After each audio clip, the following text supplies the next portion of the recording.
What's up, guys? It's Uncle Freedom. Thanks for joining me today. Cheers, y'all, to another weekend off. The good Lord has again thwarted my plans to go shooting today because he graced me with 3 inches of super wet, slushy ass snow, and it's about 10 degrees and the wind's blowing 40 miles an hour outside. Yay! So, last week I started talking about line gear. Line 1, line 2, your everyday carry. Line 3 gear. I was supposed to come in and start making videos on line 3 gear, but it occurs to me as we're going through this, especially with the feedback that I've gotten from the line 2 gear, which was the belt setup, or the line 1 gear, which is the belt setups, and the new Battle Belt Lite, which, excellent platform. Check that video out if you haven't. It's great. I would leave a card, but I don't know how to do that yet. But looking at that belt platform, there's one part of it that's more important than anything else, and it's actually something that you should have on you, even if you're not wearing your battle belt, and that is your IFAK. You are far more likely, and I think the way we'll do this is we'll talk a little bit about it, and then I'll do some videos detailing out some other trauma kits as well as the March algorithm and what we can use within that March algorithm. We'll try to make them a little shorter and not 15 minutes of video. Though, if you find me entertaining, let me know and we'll try to do it a different way. So, you need to have that stuff on you because, case in point, this past week on a shift, 911 got a call of a guy that had fallen down the stairs. However, the 911 operator could hear people talking in the background and suddenly nobody was answering them anymore.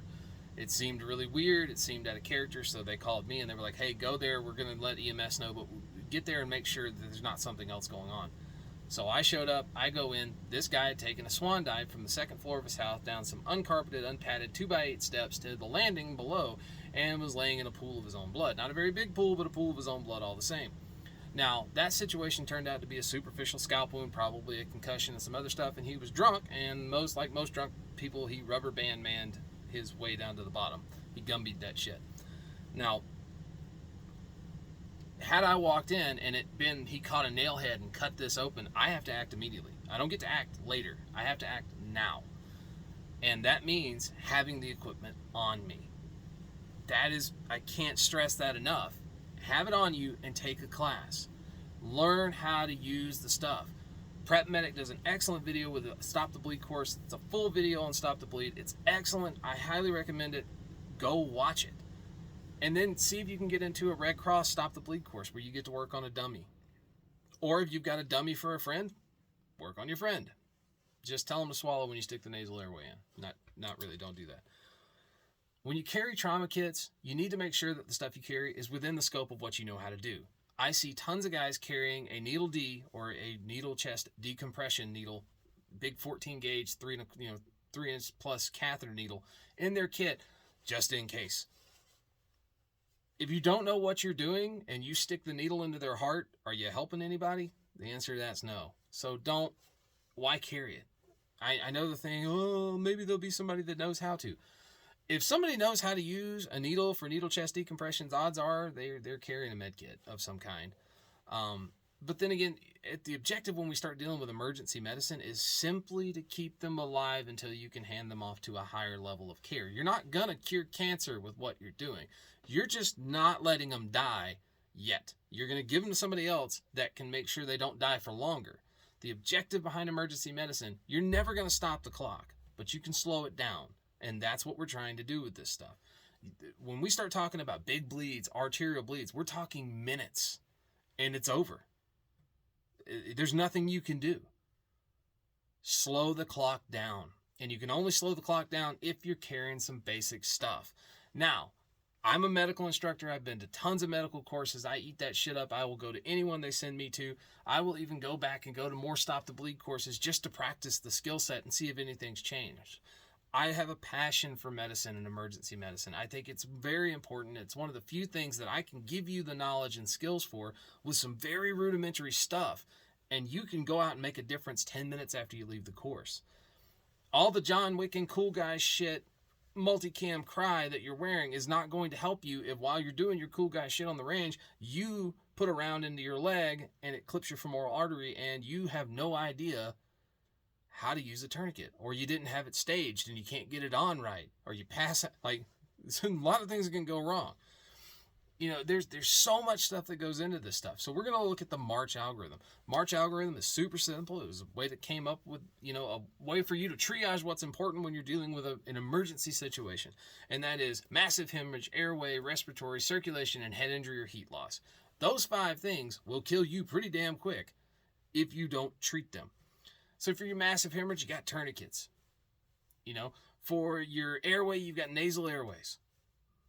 For your for your respiratory system, you have chest seals. For circulation, now you have quick clot. Quick clot can also be used in massive hemorrhage.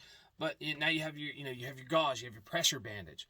And then you have head injury, heat loss. So you have a survival blanket and, again, the pressure bandage. Because here's the thing about head wounds, they bleed like a sumbitch.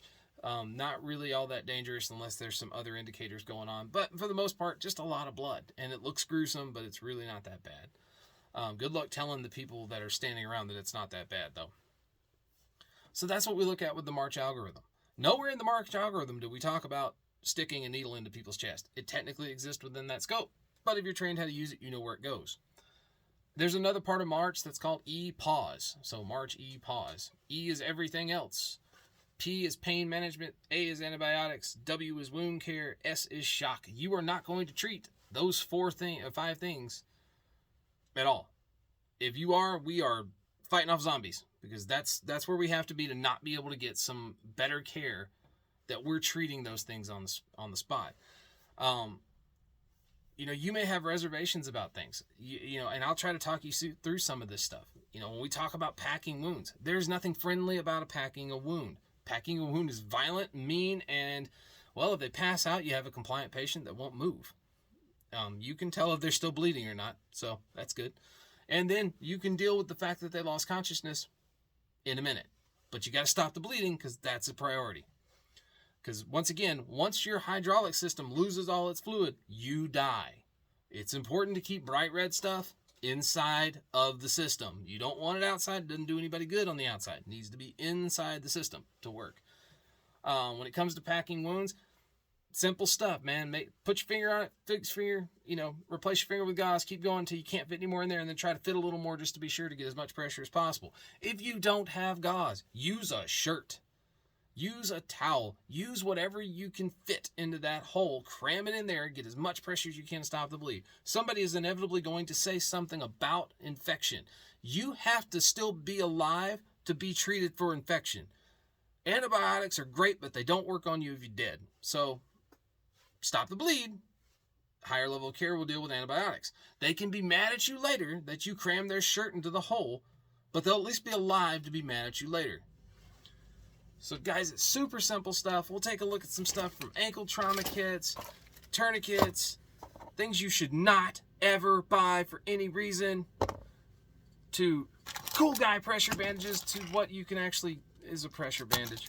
We'll take a look at some of the kits I've run, including some bigger IFAKs that I ran on my gear over time, and some really cool options from other people. So guys, I am Uncle Freedom. Take care of yourself, take care of others. Stay tuned. We'll go through kind of the whole March algorithm and just look at some options here. I don't know where I want to go with this, but I feel like it's important to talk about, because it's the most important thing on your battle belt. And to be honest, you're way more likely to ever need this than you ever are your gun. Just how this works. You could be the first responder at any point in your life. You could be driving to work, witness a car accident, and have to tourniquet somebody's leg. You could be at an active shooter situation, and now you're treating your friends, your coworkers, your family. It is important to understand these skills, and I honestly believe if you're going to carry a gun every day, you need medical training. Even if it's just basic first aid, stop the bleed, and CPR. You have to know how to keep the blood inside the body so that they don't die. Because all your guns, cool guy shit in the world, will not save your life if you take a round. That's just the facts. That's how it works. So guys, like, subscribe, do all that other cool shit. Let me know if there's something you have individual questions about or concerns or whatever. You don't like me, that's fine, I don't care. So guys, I'm Uncle Freedom. Take care of yourself, take care of others. Stay tuned. Watch the next video. I'm out.